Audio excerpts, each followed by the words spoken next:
कोविड-19 को ध्यान में रखते हुए बेहद ही एकदम नियमित तरीके से, जिस तरीके से कानून के दायरे में रह के मनाया जाना चाहिए। इसलिए आप सभी को बहुत बहुत ईद मुबारक। देश भर में हर्षोल्लास के साथ मनाया जा रहा है। दोस्तों, इसके बारे में तो जानेंगे। प्रधानमंत्री मोदी ने भी शुभकामनाएं दी हैं। न्यायप्रिय समाज बनाने का संकल्प लेने की बात, कई बड़ी बातें कही और इस बीच देश भर में मनाई जा रही है। जामा मस्जिद में भी अदा की गई है ईद की नमाज, इसके बारे में तो जानेंगे। लेकिन इस बीच बड़ी खबर जो निकल के आ रही है कर्नाटक से जानेंगे।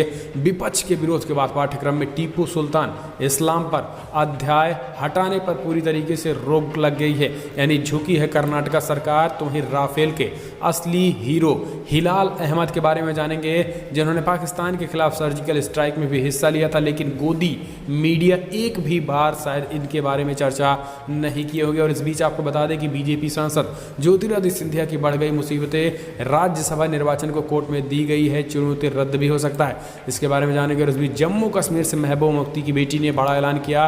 5 अगस्त को ऐतिहासिक नहीं बल्कि काले दिन के रूप में मनाने का ऐलान किया। तो देश भर में राज्य दर राज्य सब कुछ खबरें जानेंगे, जहां पर दिल्ली हिंसा को लेकर हाईकोर्ट ने स्पेशल पुलिस कमिश्नर को फटकार लगाया। पूछा आखिर क्यों लिखा गया कि हिंदू समुदाय नाराज हो जाएगा। पेश की जाए 5 चिट्ठियां समेत कई बड़ी खबर निकल के आ रही है, जहां पर एक एक करके जानेंगे। लेकिन उससे पहले छोटा सा निवेदन, अगर आपने चैनल को अभी तक सब्सक्राइब नहीं किया तो प्लीज़ सब्सक्राइब के लाल बटन दबाकर चैनल को सब्सक्राइब करें। और अगर आप भी मानते हैं कि मोदी सरकार के नेतृत्व में न केवल देश कोरोना से निपटने में पूरी तरीके से सफल हुआ है, बल्कि पूरी तरीके से विफल हुआ है और विदेश नीति भी विफल हुई। अगर आप मानते हैं कि मोदी सरकार हर तरीके से फेल हुई है तो वीडियो को लाइक करके अपना समर्थन दर्ज करें। देश भर में पहली बड़ी खबर आपको बता दें कि बकरीद पर प्रधानमंत्री मोदी ने भी शुभकामनाएं दी। कहा न्यायप्रिय समाज बनाने का ले संकल्प। दरअसल ईद उल अजहा के पावन मौके पर प्रधानमंत्री मोदी, केंद्रीय मंत्री मुख्तार अब्बास नकवी, असद ओवैसी, कांग्रेस महासचिव राहुल गांधी, महासचिव प्रियंका गांधी समेत देश नेताओं ने शुभकामनाएं दी। मोदी ने लिखा है कि वो उम्मीद जताते हैं कि पावन त्यौहार हमें एक न्यायपूर्ण, सौहार्दपूर्ण, मधुर और समाजसेवी समाज के निर्माण के लिए प्रेरित करेगा।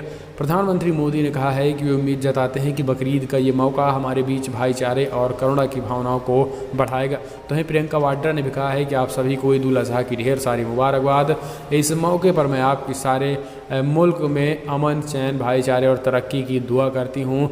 मायावती ने भी ट्वीट करके, अखिलेश यादव ने भी ईद अल अजहा मुबारकबाद लिखा है। तो सब देश भर में बधाइयाँ आ रही हैं। हम चलते हैं अगली बड़ी खबर। देश भर में बकरीद शानदार मनाया जा रहा है और जामा मस्जिद में भी अदा की गई है नमाज। लोग लॉकडाउन का फॉलो करते हुए पूरी तरीके से एक के बाद एक लोग मना रहे हैं। और इस बीच आपको बता दें कि सोशल डिस्टेंसिंग भी बाकायदा मेंटेन किया जा रहा है। किसी भी तरीके से कानून के खिलाफ जाकर किसी भी तरीके से सरकारों को ऐसा मौका नहीं मिल रहा है कि वो किसी खास करके मुस्लिम समाज को टारगेट कर सके। हम चलते हैं अगली बड़ी खबर। कर्नाटक से विपक्ष के विरोध के बाद झुकी कर्नाटक की येदियुरप्पा सरकार। टीपू सुल्तान इस्लाम पर अध्याय हटाने पर रोक लगा दी गई है। बेंगलुरु कर्नाटक सरकार ने सामाजिक विज्ञान की पाठ्यपुस्तक से कुछ अध्याय हटाने के विवादास्पद प्रस्ताव पर फिलहाल रोक लगा दी। सरकार ने कोविड-19 का हवाला देते हुए पहले से 10वीं की कक्षा के पाठ्यक्रम को कम से कम के लिए इस्लाम, ईसाई धर्म और टीपू सुल्तान के और उनके पिता के हैदर अली से जुड़े अध्याय सामाजिक विज्ञान की पाठ्यपुस्तकों से हटाने का प्रस्ताव रखा था। इसका विपक्ष ने काफ़ी विरोध किया और आखिरकार इस फैसले पर रोक लगा दी गई है। आलोचना के बाद सार्वजनिक निर्देश विभाग ने बुधवार को कर्नाटक के प्राथमिक एवं माध्यमिक शिक्षा मंत्री एस सुरेश कुमार के निर्देश पर कई अधिसूचना भी जारी किया है। इसके साथ ही आपको बता दें कि जिस तरीके से कर्नाटक सरकार ने फैसला लिया था, कांग्रेस पार्टी ने इसका जमकर विरोध किया था, जिसके बाद अब यू टर्न हो गया। हम चलते हैं अगली बड़ी खबर। राफेल को भारत तक लाने वाले कश्मीरी पायलट हिलाल अहमद पाकिस्तान के खिलाफ सर्जिकल स्ट्राइक का भी हिस्सा कर चुके हैं और राफेल के असली हीरो हैं हिलाल अहमद। राफेल लड़ाकू विमानों के लिए पायलटों का प्रशिक्षण लेने वाले भारतीय वायुसेना IAF के उच्च पदस्थ कश्मीरी अधिकारी उड़ी में हमले के बाद पाकिस्तान में आतंकी लॉन्च पैड के खिलाफ 2016 की सर्जिकल स्ट्राइक का हिस्सा रहे थे। सूत्रों के अनुसार फ्रांस में defence air attache air commodore Hilal Ahmad Rathore को कश्मीर का राफेल मैन कहा जाता है। उन्हें बड़ी संख्या में लोग तेज़ी के साथ, आपको बता दें कि उनकी कश्मीरी युवाओं के बीच एक रोल मॉडल के रूप में देखा जाता है। सूत्रों ने बताया है कि राठेर लड़ाकू जेट विमानों के साथ अपने व्यापक अनुभव के कारण सर्जिकल स्ट्राइक का भी हिस्सा बने थे। लेकिन आपको बता दें कि हिलाल अहमद को आप गोदी मीडिया के द्वारा एक भी बार नहीं देखे होंगे, लेकिन हम आपको बता दें कि असली हीरो यही हैं, क्योंकि फ्रांस से लाने में इनकी बहुत महत्वपूर्ण भूमिका है और 5-5 राफेल को वहाँ से रवाना कराने में भी ये लगभग 6 महीने से ट्रेनिंग कर रहे थे और ट्रेनिंग लोगों को, पायलटों को यानी भी दे भी रहे थे। और इनका कहीं न कहीं आपको बता दें कि उच्च पदस्थ अधिकारियों में भी गिना जाता है। 2013 से 16 के बीच भी भारतीय वायुसेना के सक्रिय पश्चिमी कमान में लड़ाकू विमान के निर्देशक के रूप में भी तैनात थे। हम चलते हैं अगली बड़ी खबर। आपको बता दें कि बीजेपी सांसद ज्योतिरादित्य सिंधिया की नई मुसीबत, राज्यसभा निर्वाचन को कोर्ट में दी गई है चुनौती। मध्य प्रदेश के राज्यसभा सदस्य के रूप में निर्वाचित भाजपा नेता ज्योतिरादित्य सिंधिया की मुसीबतें बढ़ गई हैं और आपको बता दें कि इनका राज्यसभा सांसदी तक भी जा सकती है, क्योंकि इन्होंने एक बहुत बड़ी कमियां छुपाई हैं, जिसका कांग्रेस पार्टी के पूर्व मंत्री रह चुके गोविंद सिंह ने खुलासा किया। उन्होंने आपको बता दें कि अपने वकील संजय अग्रवाल और अनुज अग्रवाल ने बताया है कि इस याचिका में कहा गया है कि सिंधिया ने राज्यसभा के लिए दाखिल अपने नामांकन के दौरान शपथ पत्र में गलत जानकारियाँ दी हैं, कई तथ्यों को छुपाया है जो कि कानून के खिलाफ, और अगर आप कोई भी इलेक्शन लड़ते हैं तो सारी जानकारियां देनी चाहिए। लेकिन सिंधिया ने उन सबको छिपाया है जो कि पूरी तरीके से कानूनी रूप से वो गलत है और इसलिए इनके राज्यसभा सांसदी भी जाने की कगार पे। हम चलते हैं अगली बड़ी खबर लेते हैं। जम्मू कश्मीर महबूबा मुफ्ती की बेटी का बड़ा ऐलान, ऐतिहासिक नहीं बल्कि 5 अगस्त काला दिन होगा। जम्मू कश्मीर की पूर्व मुख्यमंत्री महबूबा मुफ्ती की बेटी इल्तिजा मुफ्ती ने कहा है कि 5 अगस्त हमारे लिए काला दिन है। उन्होंने कहा है कि जम्मू कश्मीर से में खौफ का वातावरण बनाया जा रहा है, यहाँ किसी को बोलने की आज़ादी नहीं है। इल्तिजा का ये बयान जम्मू कश्मीर से आर्टिकल 370 हटाने के 1 साल बाद पूरा होने से ठीक पहले आया है। आपको बता दें कि जम्मू कश्मीर के पूर्व मुख्यमंत्री महबूबा मुफ्ती की हिरासत को केंद्र सरकार ने शुक्रवार को 3 महीने तक के लिए और बढ़ा दिया है। केंद्र ने उन्हें जन सुरक्षा कानून के तहत नज़रबंद रखा है। साल 2019 में जम्मू कश्मीर से आर्टिकल 370 हटाए जाने के समय से महबूबा मुफ्ती हिरासत में है और आपको बता दें कि इंडिया टुडे के मुताबिक कल 3 महीने और बढ़ाने के बाद इल्तिजा मुफ्ती ने जमकर केंद्र सरकार पर भड़ास निकाली और इसे काला दिन बताया। हम चलते हैं अगली बड़ी खबर। चीन पर अमेरिकी की डिजिटल स्ट्राइक, ट्रंप बोले 24 घंटे में बैन करेंगे टिकटॉक। अमेरिकी राष्ट्रपति डोनाल्ड ट्रंप कोरोना के बाद से ही चीन से काफ़ी नाराज़ हैं। कई बार मीडिया से रूबरू होते हुए भी डोनाल्ड ट्रंप ने चीन पर निशाना साधा है और वायरस फैलाने के लिए सीधा उसी को जिम्मेदार ठहराया है। अमेरिकी राष्ट्रपति डोनाल्ड ट्रंप ने टिकटॉक को बैन करने का फैसला लिया है। ट्रंप ने कहा है कि एक एग्जीक्यूटिव ऑर्डर के साथ 24 घंटे में अमेरिका में टिकटॉक पर प्रतिबंध लगाया जाएगा। इससे पहले डोनाल्ड ट्रंप ने अमेरिका में टिकटॉक बैन करने का फैसला कर लिया था। उन्होंने बताया था कि अमेरिका में भी टिकटॉक पर बैन लगाया जा सकता है। ट्रंप ने कहा था कि हमारा प्रशासन भी टिकटॉक पर एक्शन लेने के लिए इसका मूल्यांकन कर रहा है। एक प्रचलित चीनी वीडियो ऐप अब राष्ट्रीय सुरक्षा और सेंसरशिप के मुद्दे पर एक स्रोत बन गए और इसी को देखते हुए ये बिग अपडेट। हम चलते हैं अगली खबर लेते हैं। आपको बता दें कि जहां पर देश में बढ़ते कोरोना मामलों के बीच कई राज्यों तक नहीं पहुंचे केंद्र द्वारा आवंटित वेंटिलेटर। आपको बता दें कि नवी मुंबई के कोफर खैरणे निवासी 78 वर्षीय भगवान वेता को 16 जुलाई को कुछ स्वास्थ्य सेवाओं के कारण एक प्राइवेट हॉस्पिटल में भर्ती कराया गया। इस जांच में पता चला कि उनका ब्लड प्रेशर और ऑक्सीजन लेवल कम है। बाद में 20 जुलाई को उनकी कोरोना टेस्ट रिपोर्ट पॉजिटिव आई और हॉस्पिटल ने उनके परिजनों से कहा था कि उन्हें ऐसे जगह शिफ्ट किया जाए जहां वेंटिलेटर हो।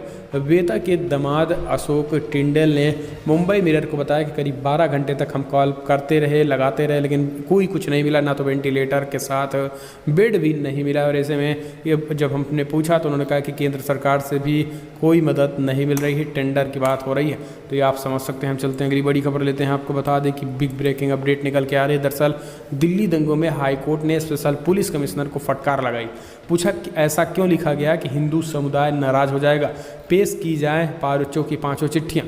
दरअसल दिल्ली हाईकोर्ट ने शुक्रवार को दिल्ली पुलिस के स्पेशल कमिश्नर प्रवीण रंजन से पूछा कि उत्तर पूर्वी दिल्ली में हुए दंगों की जांच कर रहे अधिकारियों को पत्र जारी करने की क्या जरूरत थी।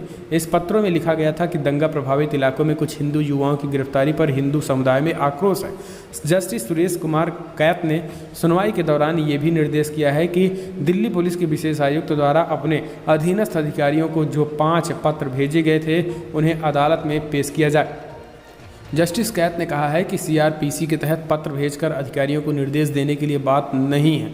हालांकि इस पर कोई विवाद नहीं है कि वरिष्ठ अधिकारी अपने अधीनस्थ अधिकारियों को गाइड कर सकते हैं। कोर्ट ने अगले 2 दिनों में ये 5 पत्र सीलबंद लिफाफे में कोर्ट में पेश करने के निर्देश दिए हैं। तो ये अपने आप में एक बड़ी फटकार। हम चलते हैं अगली बड़ी खबर। आपको बता दें कि कांग्रेस का बीजेपी पर रक्षा सौदे में घोटाले का आरोप, कहा उनका राष्ट्रवाद महज ढपोर संख है। कांग्रेस ने भाजपा सरकार के रक्षा सौदे में घोटाले का आरोप लगाया है। उसके पूर्व अध्यक्ष बंगरू लक्ष्मण तथा उनकी सहयोगी समता पार्टी की नेता जया जेटली को रक्षा खरीद में भ्रष्टाचार के कारण मिली सजा से साफ हो गए। दरअसल भाजपा सरकार में जवाबदेही तथा पारदर्शिता नहीं है, वहाँ सिर्फ रिश्वत चलती है। कांग्रेस प्रवक्ता जयवीर शेरगिल ने शुक्रवार को कहा है कि राफेल लड़ाकू विमान सौदे में भी घोटाला हुआ है। जब भी केंद्र की में सरकार बदलेगी इस मामले की जांच होगी। और एक बहुत बड़ा घोटाला सामने निकल के आया है। मोदी सरकार घोटाले पे घोटाला कर रही है, लेकिन केवल और केवल राष्ट्रवाद की एक चूरन चटा करके महज एक ढपोर संख बना चुका है। एक माहौल मीडिया द्वारा क्रिएट किया गया है। हम चलते हैं अगली बड़ी खबर पटना से निकल के आ रही है। नीतीश सरकार पूरी तरीके से विफल हो चुकी है। दरअसल बिहार में 14 जिलों की 45 लाख की आबादी बाढ़ से प्रभावित हो चुकी है। आपको बता दें कि बिहार में बाढ़ से 14 जिलों की 110 प्रखंडों की 45 लाख की आबादी बाढ़ से जूझ रही है। बाढ़ग्रस्त इलाकों में चल रहे शिविरों में 26,000 से अधिक लोग रह रहे हैं। आपदा प्रबंधन विभाग के अपर सचिव रामचंद्र डुआ ने बताया है कि नदियों के बढ़ते जलस्तर को देखते हुए विभाग सतर्क है। 1193 कम्युनिटी किचन चलाए जा रहे हैं। वहीं आपको बता दें कि हर दिन लगभग 7,71,000 लोग भोजन कर रहे हैं। बाढ़ग्रस्त जिलों में एनडीआरएफ और एसडीआरएफ की टीम अपना काम कर रही है। 3,76,508 लोगों को सुरक्षित जगहों पर पहुंचाया गया है और 45,000 से ज़्यादा डायरेक्टली इनडायरेक्टली लोग प्रभावित हो चुके थे। ये नीतीश कुमार सरकार का फेलियर बताता है कि हर साल इस तरीके से बाढ़ आती है, बावजूद इसके नीतीश सरकार कोई ठोस कदम नहीं उठा पाती है। हम चलते हैं अगली बड़ी खबर। आपको बता दें कि यूपी से निकल के आ रही है। कोरोना काल में आम आदमी पार्टी हर घर में पहुंचाएगी ऑक्सीमीटर।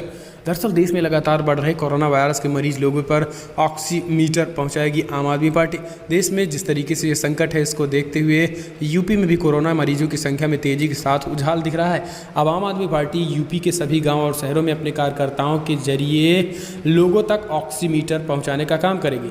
आम आदमी पार्टी की यूपी प्रभारी और राज्यसभा सांसद संजय सिंह ने जानकारी देते हुए कहा कि अरविंद केजरीवाल ने वीडियो कॉन्फ्रेंसिंग के जरिए सभी कार्यकर्ताओं से बात की है और अपील की है कि वो हर गाँव में जाएँ, में ऑक्सीमीटर की व्यवस्था करें ताकि लोग इससे डरे ना कोरोना से और अपने आप को जांचते रहें। तो ये एक अच्छी इनिशिएटिव होगी।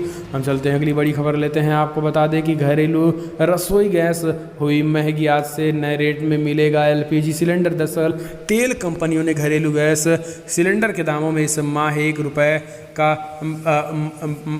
की महंगाई कर दी है। मासिक रेट डिवीजन के बाद यूपी में बिना सब्सिडी वाले घरेलू गैस सिलेंडर 14 किलो के दामों में ₹1 का इजाफा किया। लेकिन आपको बता दें कि आपको भी पता होगा कि अब फ़िलहाल सब्सिडी जो है वो मई से ही ख़त्म कर दी गई है। तो गैस में भी अब लगातार दाम बढ़ रहे हैं। हम चलते हैं अगली बड़ी खबर लेते हैं। आपको बता दें कि बिग अपडेट निकल के आ रही। नेपाल के विदेश मंत्री ने कहा है कि गोरखा सैनिकों पर 1947 का समझौता पुराना और बेकार हुआ। ब्रिटेन और भारत इस पर चर्चा करें। दरअसल आपको बता दें कि ब्रिटेन और भारत को लेकर नेपाल ने एक नई गाइडलाइन जारी की।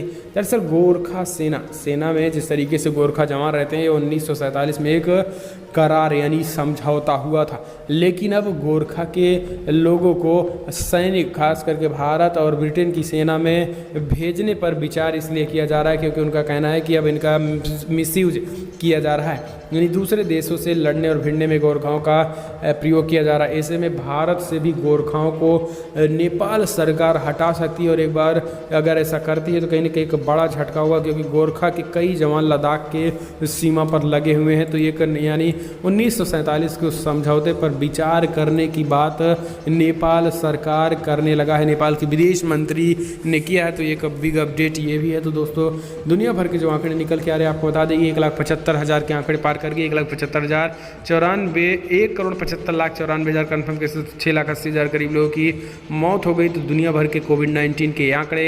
बड़ी खबर में इतना लगेगा। अगर आपको वीडियो पसंद आया तो लाइक करें, शेयर करें, कमेंट के माध्यम से आप अपनी राय देना ना भूलें। तो दोस्तों फिलहाल इस वीडियो को ज़्यादा से ज़्यादा शेयर कीजिएगा, फेसबुक, व्हाट्सएप, तमाम प्लेटफॉर्मों पे ज़्यादा से ज़्यादा फैला दीजिए इस वीडियो। बताएं जय हिंद, जय भारत। आप सभी दोस्तों को एक बार फिर से ईद मुबारक।